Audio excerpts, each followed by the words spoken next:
Everyone's talking about the planets aligning this month, and there are special things that are happening in a very faraway place for many people in India, where the Mahakumbh is taking place. And there are lots of videos and messages coming out of there from people who are attending it. There are people from all walks of life, from all over the world, who are just drawn to this place where three rivers meet: the river Ganga, the river Yamuna, and the river Saraswati, which is now no longer in its physicality, but is there in its metaphysical aspect. This really seems the way in which the world works, in the three forces of nature, in the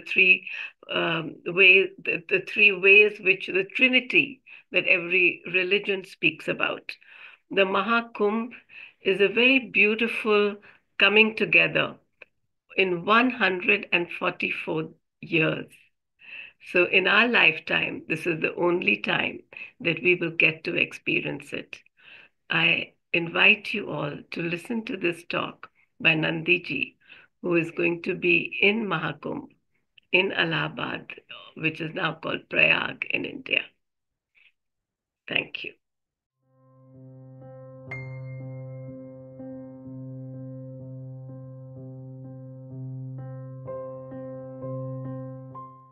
Nandhiji, namaste, Om Namah Namaste, Shivaya. Divine Being. Namaste. This Om is Namah such Shivaya. an honor to have you here. And I really don't want to spend too much time, but just jump into the question of the Mahakumbh. I read that you are going there.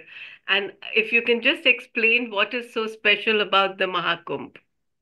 Yes, yes. See,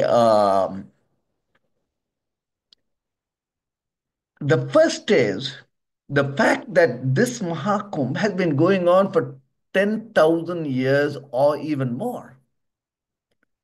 And on what basis?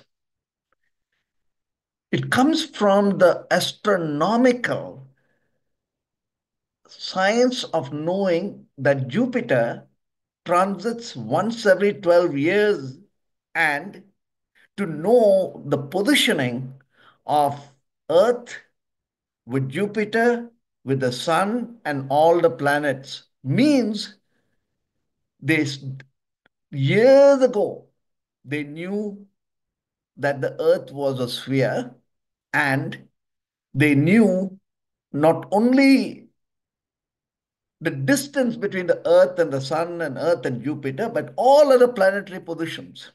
So, if there was so much of a science in astronomy from where astrology was developed, now comes the wisdom from intellect and intelligence.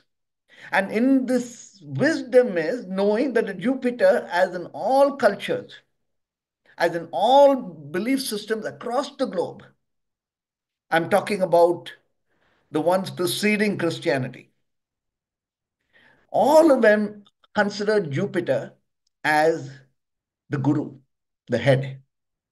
So this Jupiter really is consciousness. So this once every, say, 12 years accumulates to 12 times as 144. In other words, the next time this is going to happen is after another 144 years. So in this 144th alignment of all of the planetary positions that already makes the time sacred, the place becomes sacred with 600 million beings wanting to connect with God coming together.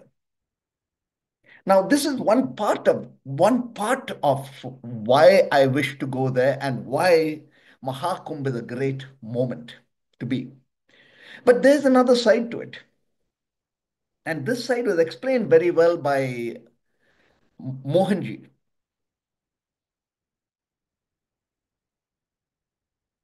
Acharya, who walked around India 3 times, he could be called the father of Sanatana Dharma. the modern day Hinduism. So he mentions to the Brahmins, to the realized beings, that you still have karma for your existence on planet Earth. And they say, what can we give when our lives itself is on a daily basis seeking for our very existence? We carry nothing. So what can we give?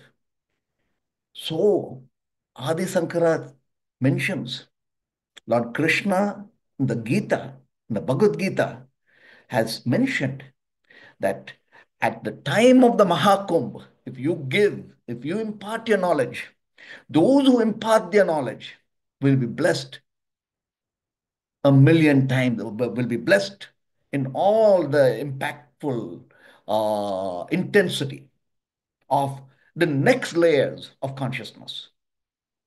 So, this is a place where all the gurus, all the enlightened beings wish to be, so they can impart their knowledge, and that is Jupiter. All of the millions of Jupiters now descending here in the form of human, wanting to and wishing to share that light. So imagine that 600 million of us coming together to essentially be the light. Now, how this works on planetary vibrancies is that this is not a small number. And imagine this number with each of the beings of light now radiating that energy. And now comes the third dimension, which is the three rivers coming together. And the three rivers, Ganga, Yamuna, Saraswati, coming together means there is a churn in the energies within. And this churn in the energies within is the pot, the kumbha, that can hold all the power. All these powers can be brought together. So when you take a dip, you take a dip into the nectars of immortality, immortality of the spirit. The spirit, when it awakens, now we become the Jiva Mukta.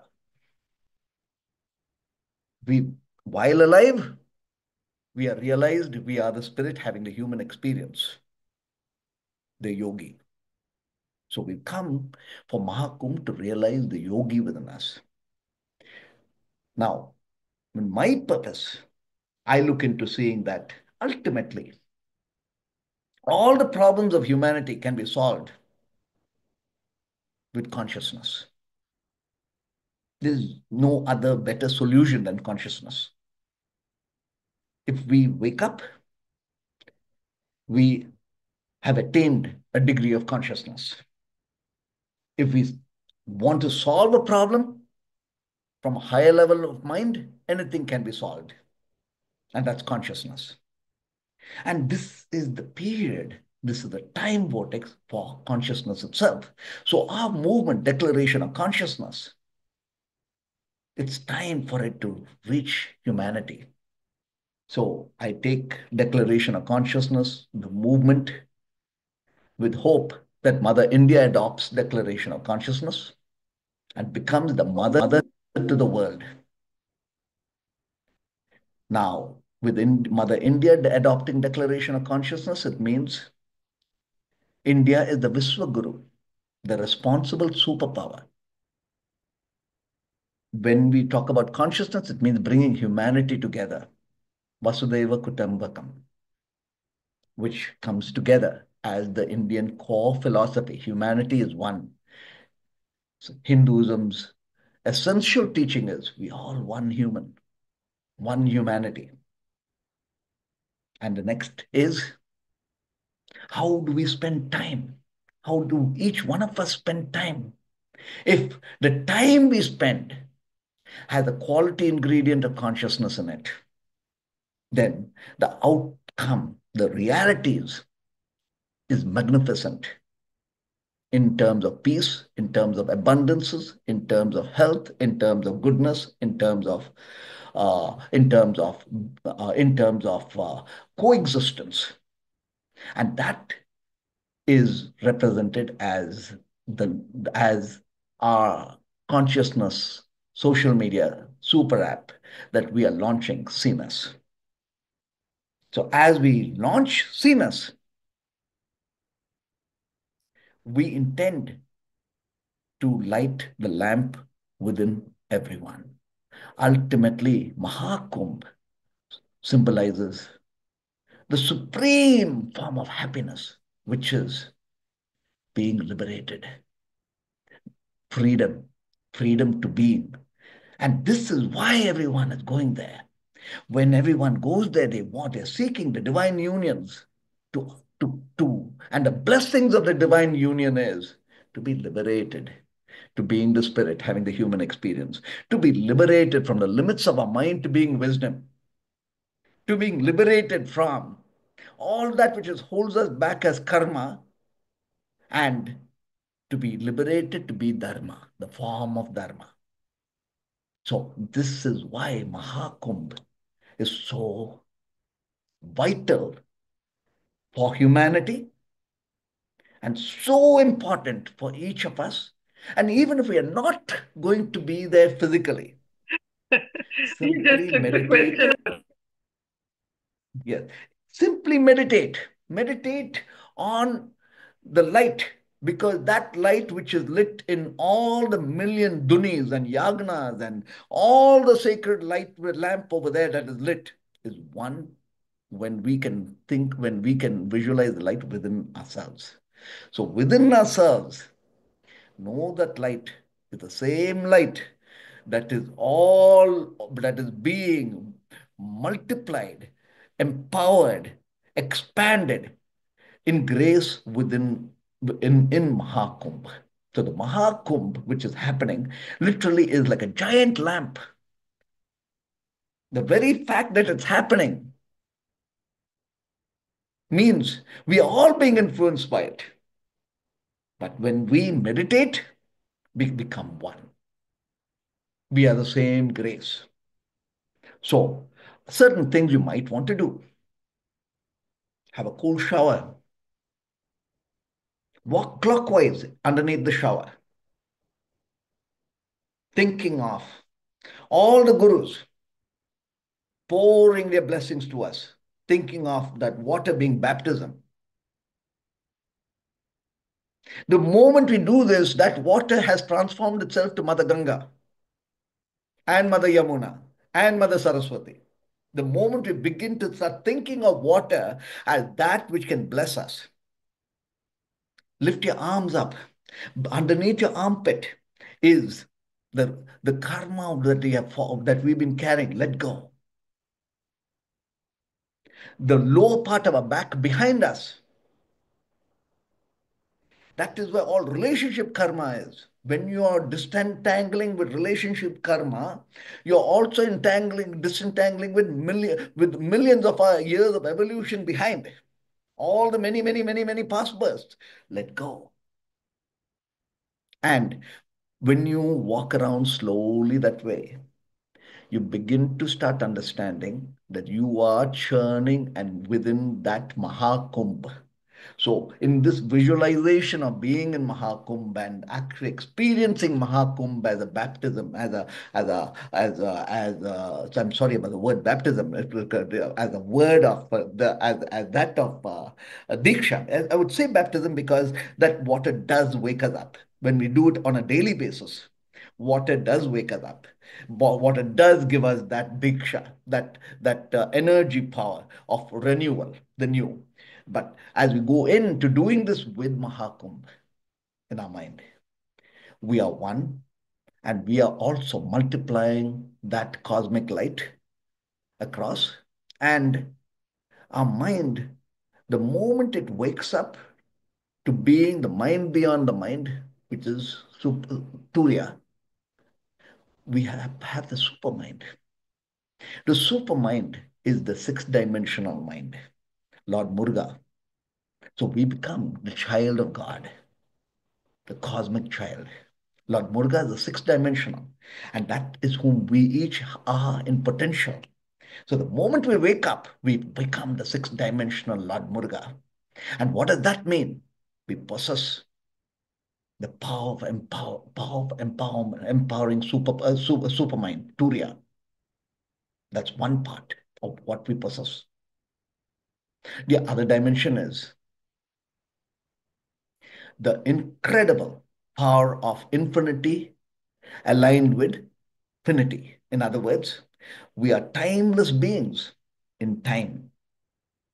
The next, we realize we are the breath beyond breath. In other words, that beyond breath is the states of samadhi. Okay. So this Mahakumbh is at a time, it ends this January 26th. And for me, this is special because 24 years ago, I did a solo journey to Mahakumbh 24 years ago. And I went for the last 3 days of that Kumbh.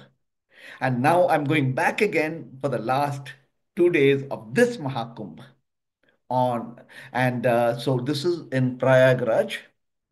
And and I am just excited, inspired, and looking forward to leaving tomorrow so I could immerse in the sacred light of Mahakumbh. And I wish to invoke all of humanity and represent all of humanity through this pilgrimage that unfolds right now. You know, Nandhiji, a long time ago, as a child, I had gone to Prayag. At that time, it was called Allahabad. Uh-huh. So I bathed in the Sangam of the three rivers, and it's. I was so young, and I can't forget that. It's an unforgettable experience. What I wanted to ask you is that when you're there in such large numbers, what is it that people actually do? Are there like places where each guru is giving the teachings? How is it organized?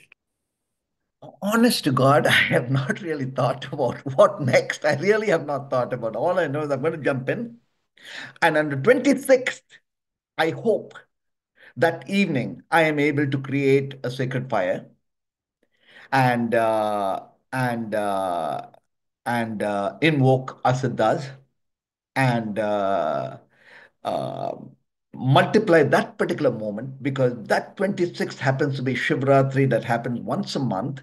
And the very next month is Mahasivaratri, the World Yogi Day, Mahasivaratri. In other words, all the powers of transforming a human to the superhuman, the yogi, happens on this particular day. So I look into seeing that by this time, 700 to 800 million would have blessed the Mahakumbh. And this being the last day, would be all, with all the nectars of all the blessings to intake for humanity. You know, I feel that this is just like the beginning, and it's going to just spread out to the rest of the year and years to come, from the way you're describing it. And I really wonder how wonderful it would be to be there, even though the numbers of people, if I think that if I'm there with many, many people, it can also, it seems scary. How is it going to be? And I know you wrote something about that when you go with many people to a sacred space, how that experience is.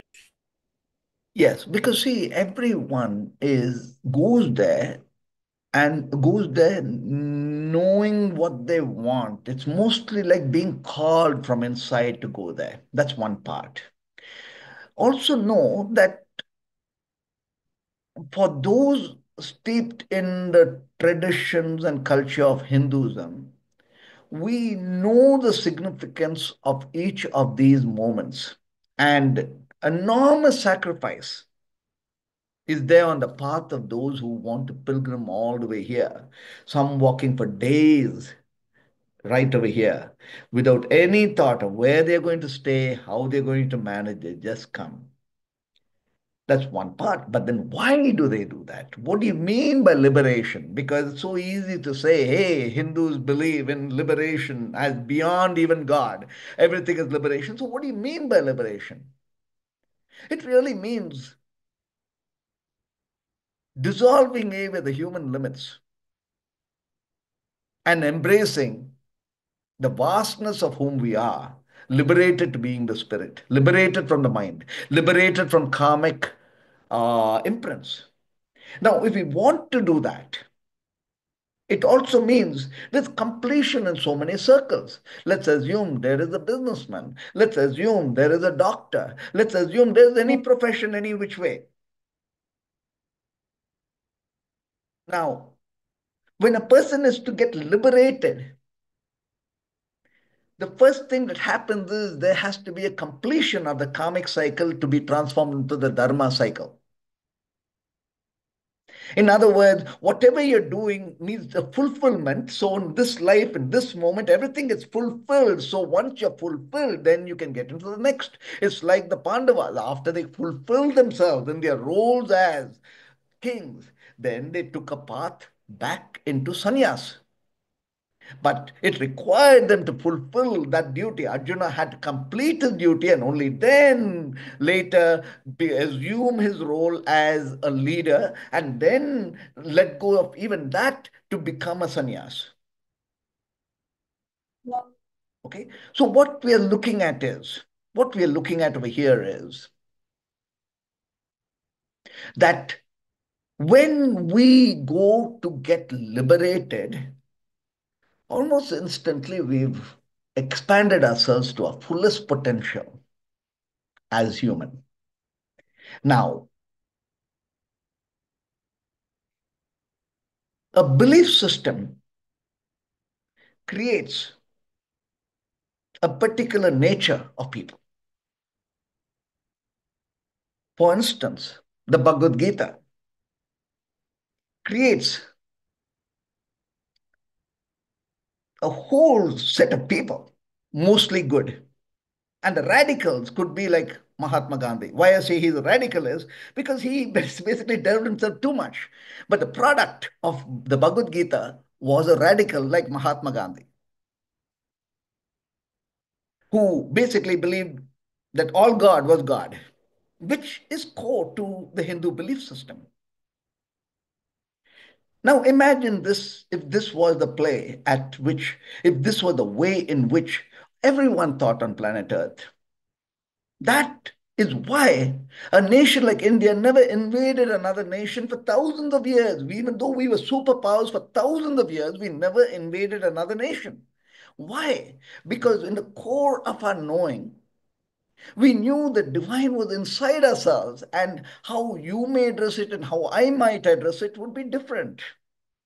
So, in other words, we look at it as knowing that everyone has their own religion and their own pathway to celebrate with God, and we all celebrate that together.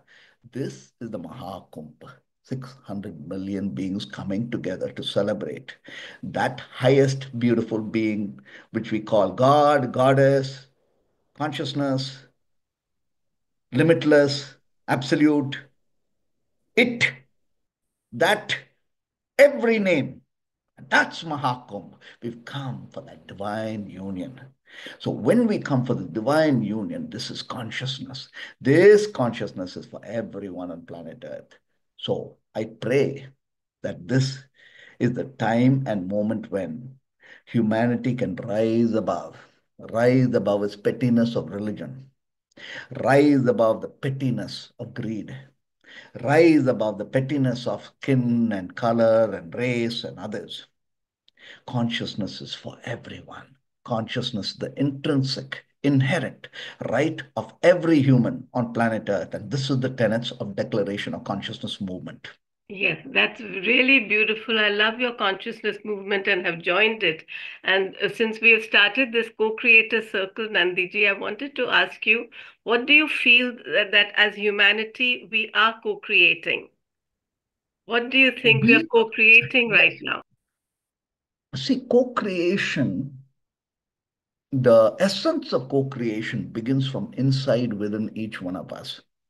Only when we have basically lit our lamp within ourselves and begun our own inner journey with our own inner experience, we can evolve our animal to human and human to divine. So it all begins with lighting our own inner lamp. Now, when we do so, we are not just lighting that particular light within alone as such, we are also alighting for ourselves a state of joy, a state of euphoria, a state of higher vibration that expands in consciousness, and that which leaves a layer of consciousness that does not belong to us. In other words, we let go of addictions, we let go of that which has not been serving us in any which form, and now we step into the crisp new. Now the crisp new is what we uncover every day in our journey, every moment in our journey. That is what we are uncovering. We're waking it up, and that in a state of joy, and that gives us the discipline to have more of it, so we do it more and more. That's why yogis are disciplined. That's why if you look at all the top CEOs being Indians, they're all yogis. It takes discipline to to have a mind that's trained to focus, it is disciplined to have a mind that basically is sustained and resilient. So discipline then sets in to expand us even further. And now, when our vibrations have reached a peaking up, the higher vibration picks us up because we have been seeking them and they have been seeking us, and that's the Mahakumbh. The higher vibration, the waiting for anyone seeking that, and for the higher vibrations, you are ready. We are ready. So the small I transforms to being the we, collective. And from here, we understand what the big I means, the I of God, the I of the of infinite source. And that's whom we are as spirit, having the human experience. That's the beauty. Thank you so much, Nandhiji. Because I wanted to also point out, because you talked of CEOs and you have had that experience also. Because people sometimes think that Mahakumbh and all these are for, oh, they're for people who are already very religious, spiritual people. And yes, that's true. But what they're doing outwardly, maybe business, maybe some job, maybe work. In fact, people go there from all over the world, not only from India. And that is the beauty that calls to them.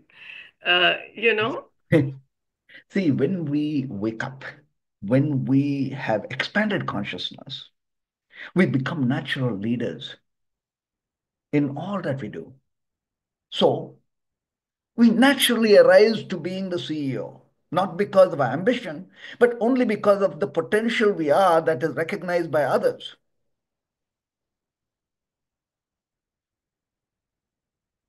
When we, as a yogi, are on a pathway, we simply do. And when we're alone, we are still whole and complete. We walk our path.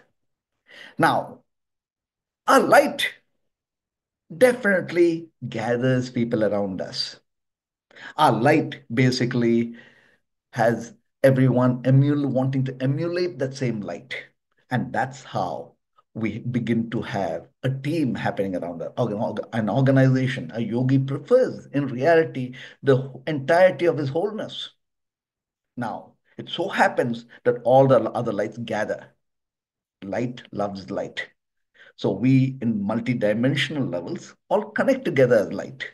So when we have that is one dimension, but there is a deep, deep, deep, deep, deep, deep intent of all the realized masters.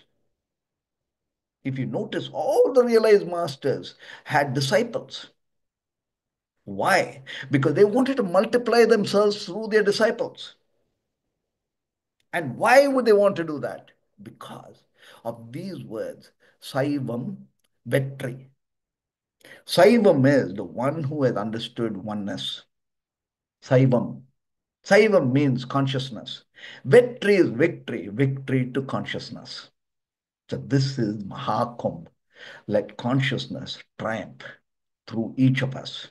Let goodness win. The humanity needs that.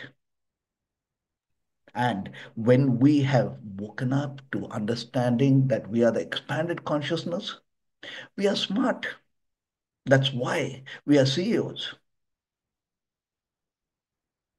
We envision, we are visionaries. We are capable of bringing enormity of magnificence to realities. So, the blessings of this moment to each of us here. Thank you, Nandhiji. As we end this, I know you're short of time because you'll be leaving tomorrow. Can you please give us some blessing, maybe a mantra, some chanting? That's how I first met you when I heard your chanting, which is so sublime. I remember 12 years, or 24 years ago when I'd gone to the previous Mahakumbh.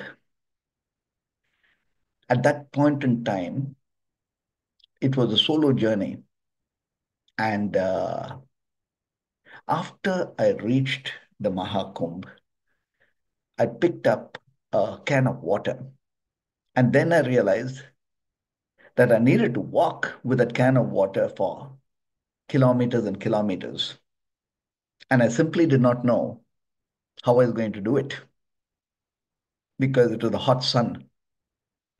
And at that point in time, I stood by the river and started chanting this mantra, Om Namah Shivaya mantra. And I felt Lord Shiva saying, don't worry, everything will work. And then I was still chanting, and I felt Lord Shiva saying, hey, I've come for you, don't worry. And I see an auto coming by, and I jumped into the auto and went. So let's go into that mantra, Om Namah Shivaya. Let's say the mantra 8 times and represent Annamalayar, Tiruvannamalai, Arunachala in the Mahakumbh. We say Om 3 times, we say Ah 3 times, and draw the Om Namah Shivaya from the mind beyond mind state within ourselves. Okay. Om, Om, Om, Om Namah Shivaya. Om, Om, Om, Om, Om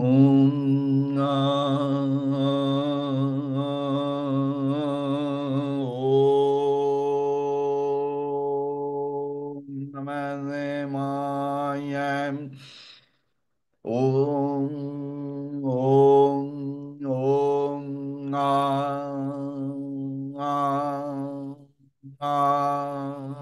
Om Namah Shivaya. We are going to chant 5 times. Visualize Arunachala, the pillar of light of Lord Shiva within ourselves as in being. Om Namah Shivaya.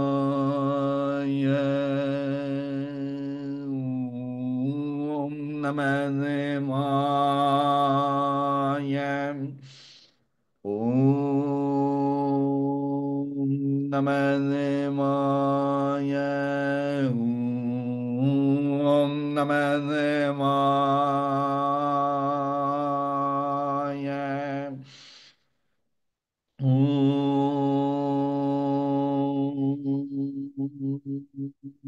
Namah Shivaya. Om Namah Shivaya.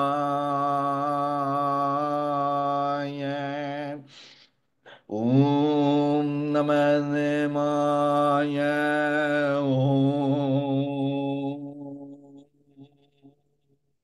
Namah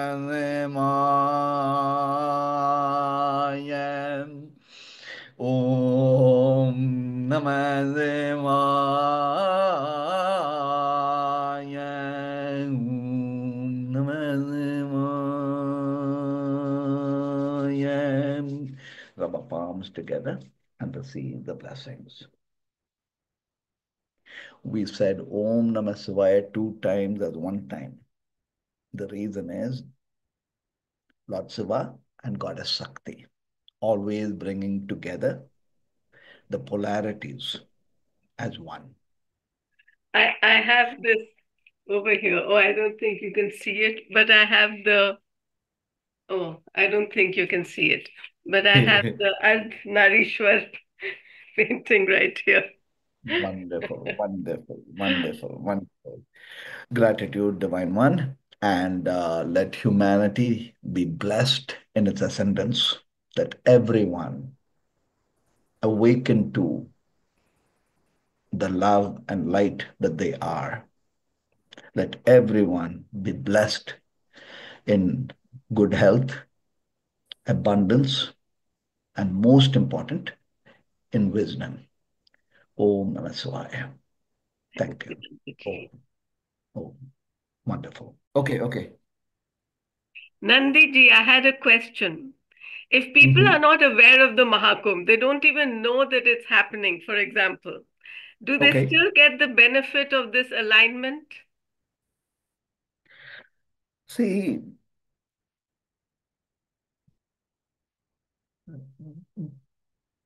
everything is vibrational.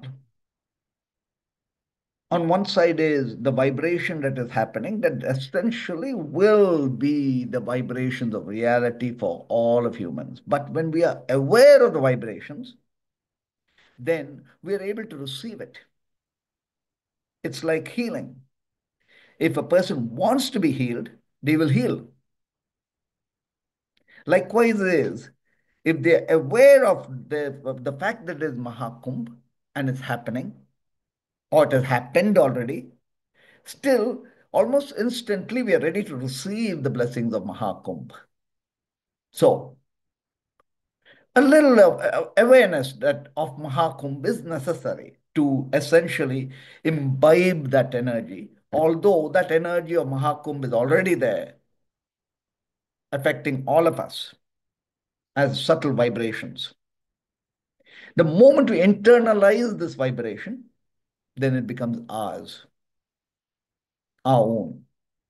That essentially means we have transcended the limitations of I to the we in acknowledging this light within ourselves. Yes. I think that's why the Mahakumbh had to happen when there's social media and all these technology advances, because now so many know about the alignment of the five planets on the 25th, Mhm. which are Mhm. already taking place. So people's awareness is growing. More people are sort of tuned into this kind of consciousness. Very much. And also, what is important is if a belief system says, I've got the biggest car, I've got the biggest diamond, the same shape of my car in my backyard, that particular belief can last under a framework of fear and ignorance. And in today's IT revolution, where information is key, there is intelligence at work. This light will dissolve away that ignorance. And that ignorance, which you could say is partially the mind itself, the karmic itself, the karmic pattern itself, gets erased with information, intelligence, common sense, and knowledge. Now, look at Mahakumbh. The very fact that this practice When aligned to science of astronomy, is it true that Jupiter does transit once every 12 years? And is it true that these are the alignments in astronomical terms? Yes. So we are bringing the right brain and the left brain again together. And so when this is happening within each one of us, it's only natural that this tends to be the vibrations for all of humanity beginning to question within themselves, hey, what is true and what is not? What can I hold on as my biggest diamond in my backyard? And or do I let it go to understand it's not real? What do I want? Why do I want to be happy? And why should I not be happy? And why should I not be my immense potential? Why can I not be the scriptures? Why do I have to be imprisoned by a belief system, by any thought systems? Why can't I have a direct connectivity with source, God, goddess? So this dimension is propelled by a human need, an innate need to want to be free, freedom, liberty. And that comes from untangling the human to becoming the spirit, having the human experience, to being the yogi. This is Mahakumbh energy. Beautiful. Yes. Thank you so much. Thank you so much for being Wonderful, here, Nandhiji. wonderful, wonderful. Om Namah Shivaya. Om Namah Shivaya. Om.